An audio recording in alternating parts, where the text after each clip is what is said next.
Good morning students. Accountancy ਦੇ ਵਿੱਚ ਅਸੀਂ ਪ੍ਰੀਵੀਅਸ ਲੈਕਚਰ 'ਚ ਕੀਤਾ ਸੀ salary commission and fees to the partners. ਅੱਜ ਅਸੀਂ ਕਰਨੇ ਆ how to prepare the profit and loss appropriation account and partners capital account. Student ਵੈਸੇ ਤਾਂ ਆਪਾਂ ਪਹਿਲਾਂ ਵੀ ਇਹਦੇ ਕੁਐਸਚਨਸ ਕਰ ਚੁੱਕੇ ਆ, ਬਟ ਹੁਣ ਆਪਾਂ ਥੋੜੇ ਡਿਟੇਲ ਦੇ ਵਿੱਚ ਇਹਨਾਂ ਨੂੰ ਡਿਸਕਸ ਕਰਾਂਗੇ। ਕੁਐਸਚਨ ਨੰਬਰ 42 ਦੇਖੋ। On 1st January 2015, A and B enter in a partnership and contributed 40,000 and 30,000 respectively. They share profit and losses in the ratio of 3:2. B is to be allowed a salary of 8,000 per year.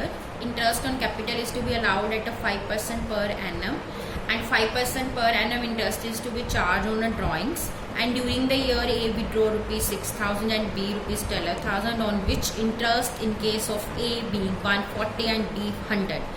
Profit in 2015 before the above noted adjustments was 21,160. So start karange profit and loss appropriation ਨਾਲ।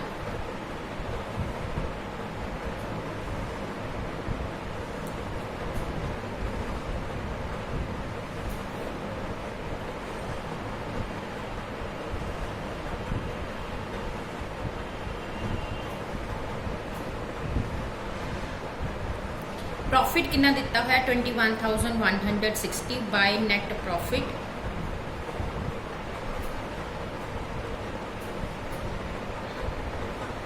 उस तो इलावा जो जो भी partners नू पे करना है वो सारा कुछ डेबिट साइड ते तुसी रिकॉर्ड कर लेना।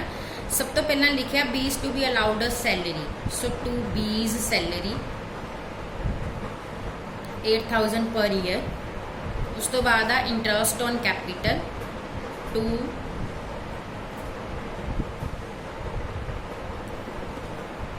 Interest on capital A B. A दी कैपिटल 40,000, बी दी 30,000। 40,000 का रेट लेना है 5% एंड 30,000 ते भी 5%।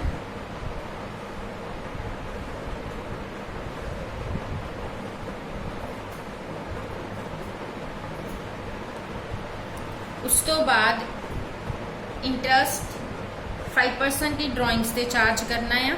स्टूडेंट्स क्रेडिट साइड ते सिर्फ दो ही आइटम्स रिकॉर्ड किए जाते हैं, एक नैट प्रॉफिट, एक interest on drawings. A and B, A दियां ड्राइंग्स है 6,000 एंड बी दियां है 12,000। और इंटरेस्ट कैलकुलेट करने की जरूरत नहीं है सानू, क्योंकि उन्होंने डायरैक्टली इंटरेस्ट सानू कैलकुलेट करके देता भी ए का 140 आ और बी का 100 आ। उस तो इलावा होर कुछ भी नहीं देना किसी भी पार्टनर नू। आपां हुण इहदा कैलकुलेट कर लैंदे आ।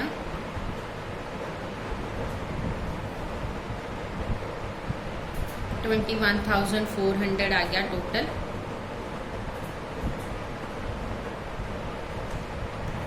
$21,400 चों 8,000, 2,000 एंड 1,500 माइनस करांगे।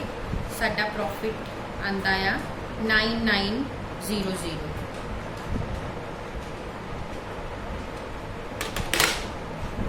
To net profit transfer to 9,900 आ गया। ए एंड बी, ए नू देवांगे 9,900 का। इन्हां दी रेशो दिती 3:2, 3/5 एंड बी नू देवांगे 2/5। ये तुहाडा आ जाएगा ए दा आ जाएगा 5,940 एंड बी दा आ जाएगा 3,960। हुण असी बनाने आ पार्टनर्स कैपिटल अकाउंट और दो अलग अलग मैथड ना बनाने आ। पहला मैथड है व्हेन कैपिटल आर फ्लक्चुएटिंग।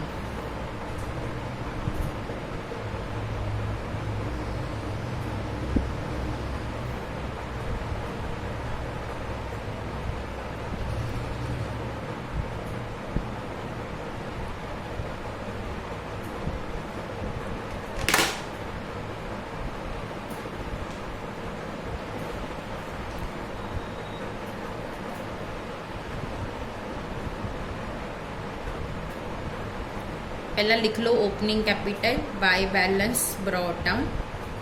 ए दी 40,000 आ, बी दी 30,000 आ। उस तो इलावा डेबिट साइड ते तुसी जो जो भी पाया ना पार्टनर्स नूं जो जो दिता वो इहदी क्रेडिट साइड ते आ जाना। बाय सैलरी,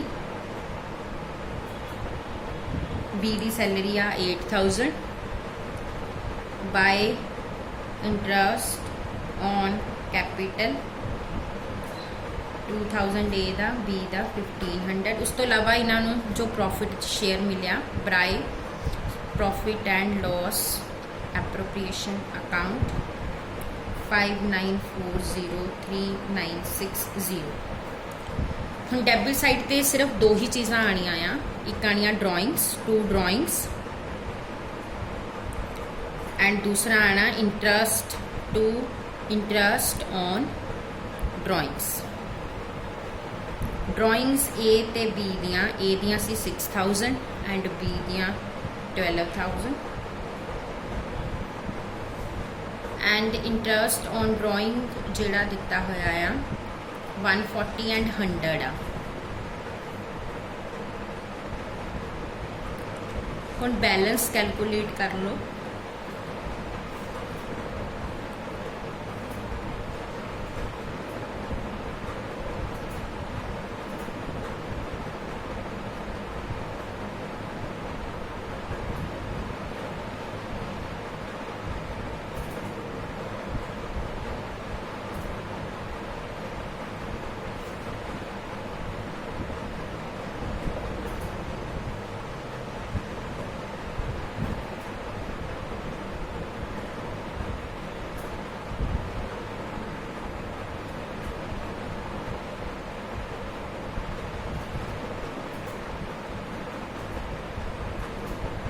$41,800 बैलेंस ए दा, बी दा 31,360।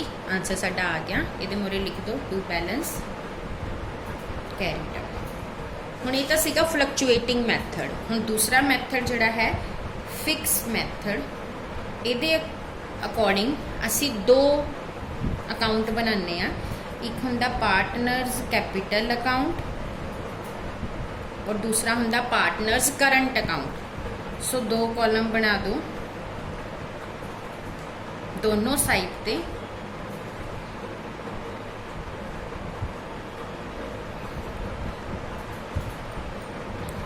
जिहड़ा पार्टनर्स कैपिटल अकाउंट आ उहदे विच ओपनिंग बैलेंस कैपिटल दे पाए जाते हैं 6,000 एंड 12,000।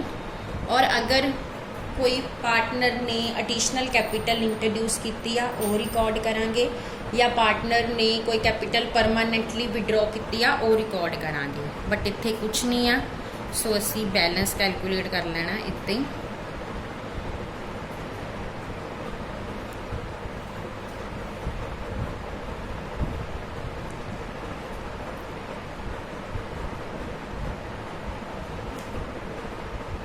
नहीं बैलेंस आ जाना।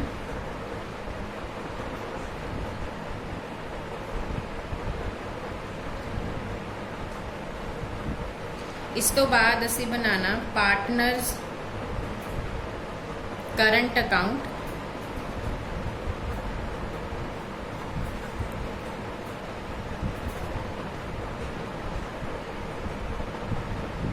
दो कॉलम दोनों साइड पे।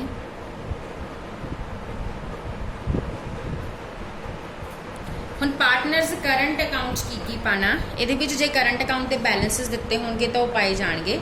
अगर नहीं दिते हैगे तो असी बाकी सारा कुछ जो हैगा पार्टनर दी सैलरी सी बी दी 8,000, इंटरस्ट ऑन कैपिटल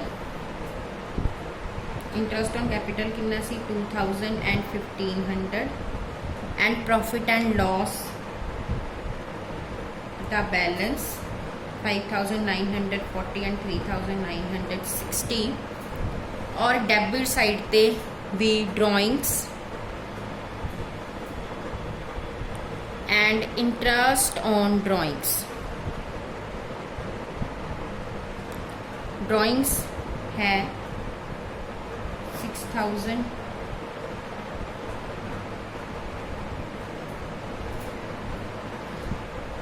और इंटरेस्ट ऑन ड्राइंग सी। हुण इहदा बैलेंस कैलकुलेट कर दो।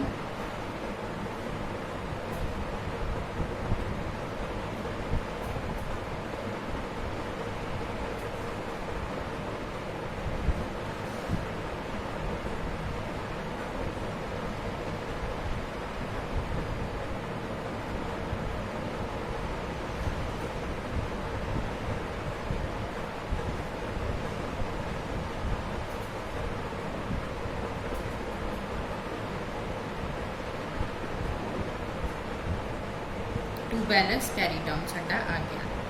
हुण स्टूडेंट्स इस क्वेश्चन च ना एक मेरे को गलती हो गई आ, जिहड़े पार्टनर्स कैपिटल अकाउंट पाए वो च ओपनिंग कैपिटल 40,000 एंड 30,000 आ। मैं 6 एंड 12 ड्राइंग्स वाला फिगर लिख दी गलती ना, तो ये तुसी 40,000 एंड ओपनिंग जो बैलेंस है ना कैपिटल का वो लिखना सी